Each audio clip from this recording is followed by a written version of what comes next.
Hello students, तो आज की इस वीडियो में हम पढ़ने वाले हैं rules of debit and credit. ये रूल्स हमारे लिए काफ़ी ज़्यादा इंपॉर्टेंट हैं क्योंकि इन्हीं की हेल्प से हम क्या पास करते हैं, जर्नल एंट्रीज। और अकाउंट्स के अंदर आपको पता होना चाहिए कि जर्नल एंट्रीज ही सबसे ज़्यादा इंपॉर्टेंट है।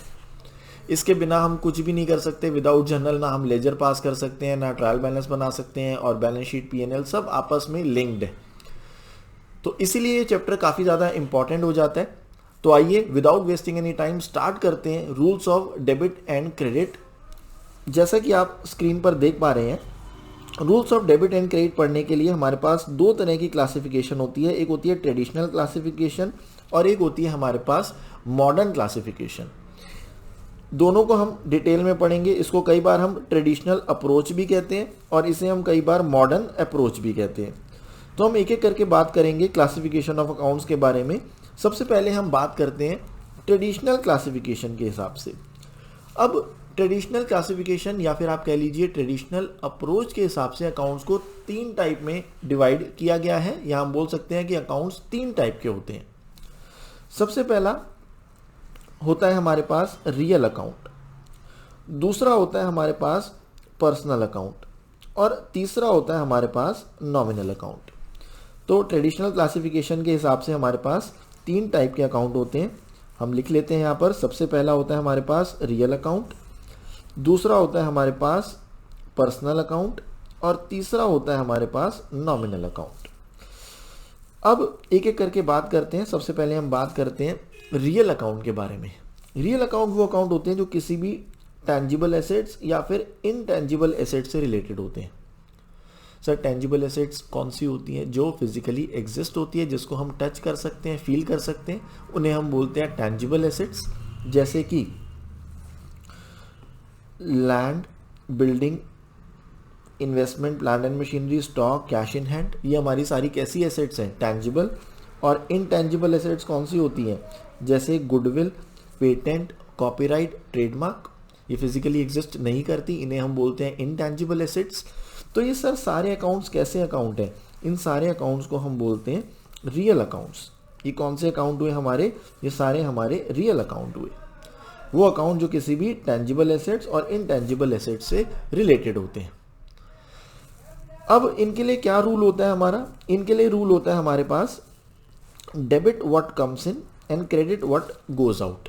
यानी जो भी पैसा आ रहा है उसे आप डेबिट कर लो, और जो भी पैसा जा रहा है आप उसे क्रेडिट कर लो। अगर आपके पास ये कैश आ रहा है तो आप उसे डेबिट करो, और अगर आपके पास ये कैश जा रहा है तो आप इसे क्रेडिट करो। सिमिलरली अगर बिल्डिंग आ रही है तो डेबिट करो, और अगर बिल्डिंग जा रही है तो क्रेडिट करो। तो ये था हमारा रियल अकाउंट। अब आगे बात करते हैं दूसरा है हमारे पास सर पर्सनल अकाउंट। अब ये पर्सनल अकाउंट्स फर्दर तीन तरीके के होते हैं। सबसे पहला नेचुरल पर्सनल अकाउंट, दूसरा आर्टिफिशियल पर्सनल अकाउंट, और तीसरा रिप्रेजेंटेटिव पर्सनल अकाउंट। एक एक के बारे में हम डिटेल में पढ़ेंगे। आइए हम समझते हैं सबसे पहले किसके बारे में? Natural personal account. तो नेचुरल पर्सनल अकाउंट वो अकाउंट होते हैं जो आप कह सकते हैं क्रिएशन ऑफ गॉड है, या फिर आप कह सकते हैं अकाउंट्स ऑफ इंडिविजुअल नेम, जो किसी इंडिविजुअल नेम से रिलेटेड है। जैसे कि Ram's account, Sita's account, proprietor का कैपिटल अकाउंट, या फिर ड्राइंग्स अकाउंट। इन्हें हम कई बार डेटर अकाउंट या फिर क्रेडिटर अकाउंट भी कह सकते हैं। तो जितने भी क्रिएशन ऑफ गॉड है या account related to individual name है, उन्हें हम बोलते हैं natural personal account. I hope ये आपको क्लियर हो गया होगा। दूसरी अब बात करते हैं हम आर्टिफिशियल पर्सनल अकाउंट। सर, ये आर्टिफिशियल पर्सनल कौन से? आर्टिफिशियल का मतलब ऐसी कंपनीज जिसको हमने इनकॉर्पोरेट किया है, बनाया है किसी लॉ को फॉलो करके, या फिर कोई भी बॉडी कॉर्पोरेट या इंस्टीट्यूशन, या फिर आप कह सकते हैं कोई भी कंपनी। जैसे रिलायंस एक बॉडी कॉर्पोरेट है। रिलायंस एक क्या है? Body corporate. Accounts related to club या कोई भी कोऑपरेटिव सोसाइटी, वो भी क्या है? एक इंस्टीट्यूशन है, बॉडी कॉर्पोरेट है। बैंक भी क्या है? एक बॉडी कॉर्पोरेट है, एक इंस्टीट्यूशन है।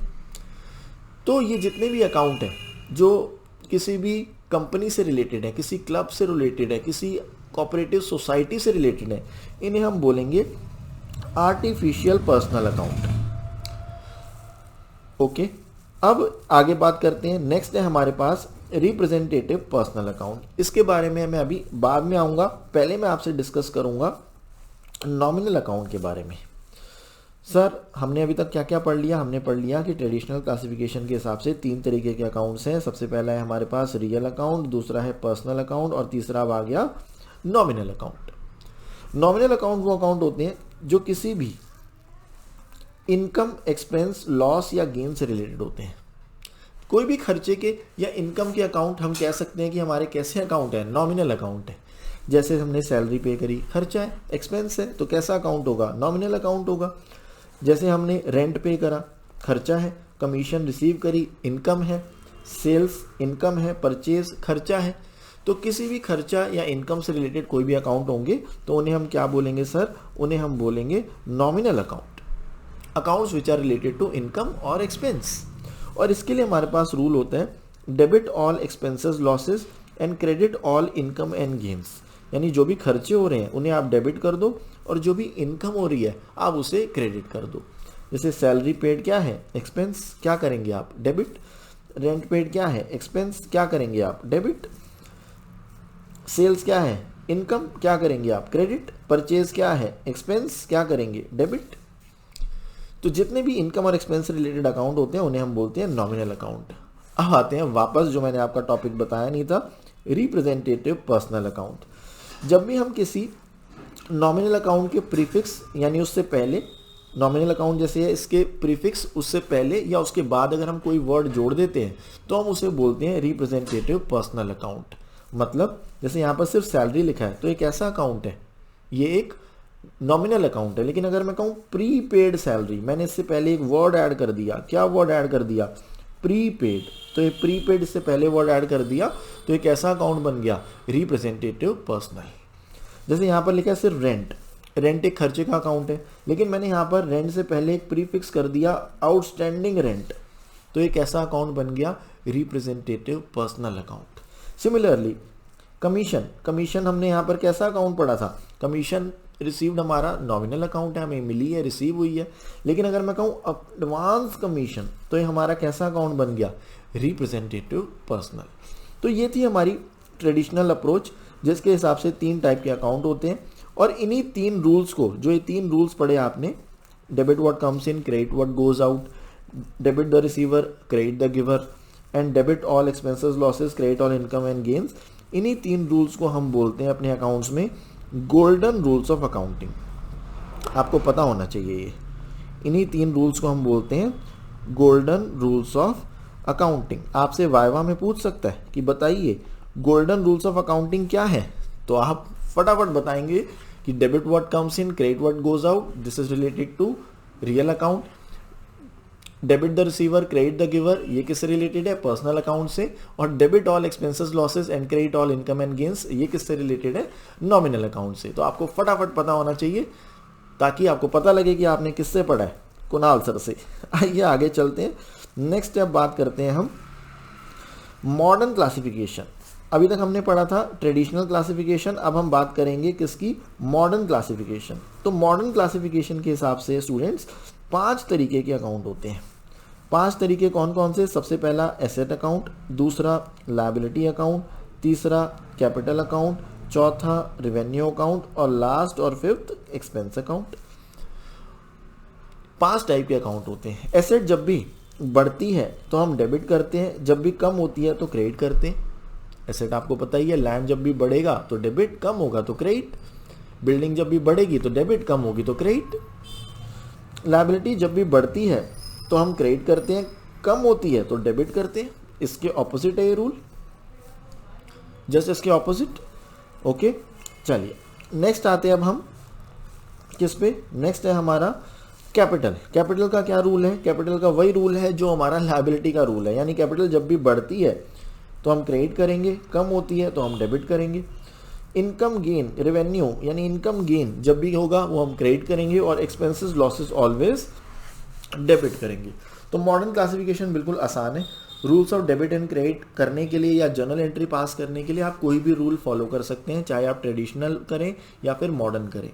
मुझे पर्सनली अगर आप पूछेंगे तो मॉडर्न अप्रोच काफ़ी ज़्यादा पसंद है, क्योंकि मैं भी ज़्यादातर जर्नल एंट्रीज उसी से पास करता हूँ। तो आपको जो भी इजी लगे उसे आप फॉलो कर सकते हैं। एग्ज़ाम में आपको अगर टाइप पूछा जाएगा या थ्योरेटिकल क्वेश्चन आएगा तो आपको दोनों के बारे में डिस्कस करना है। या आपसे पूछा जाता है कि बताइए, आइडेंटिफाई करके बताइए कौन से रियल अकाउंट है, कौन सा पर्सनल अकाउंट है और कौन से नॉमिनल अकाउंट है। तो आई होप इस वीडियो से आपको काफ़ी ज़्यादा हेल्पफुल हो गया। अगर फिर भी आपका कोई डाउट रह जाता है तो आप मुझे नीचे कमेंट में बताइए, मैं पूरी कोशिश करूँगा आपके डाउट को सॉल्व करने की। और अगर आपको ये चार्ट डाउनलोड करना है तो इसका लिंक मैं नीचे डिस्क्रिप्शन में दे दूंगा, वहाँ से आप इस चार्ट को डाउनलोड कर सकते हैं और अपने रिवीजन में हेल्प कर सकते हैं, अपनी रिवीजन को फटाफट कर सकते हैं। अगर अभी तक आपने कुणाल कुमार क्लासेस का ऐप डाउनलोड नहीं किया तो उसे जल्दी से जाके गूगल प्ले स्टोर से डाउनलोड करें, जहाँ पर मैं और ज़्यादा कंटेंट शेयर करता रहता हूँ। तो थैंक यू वेरी मच, मिलते हैं अगली वीडियो में, बाय बाय।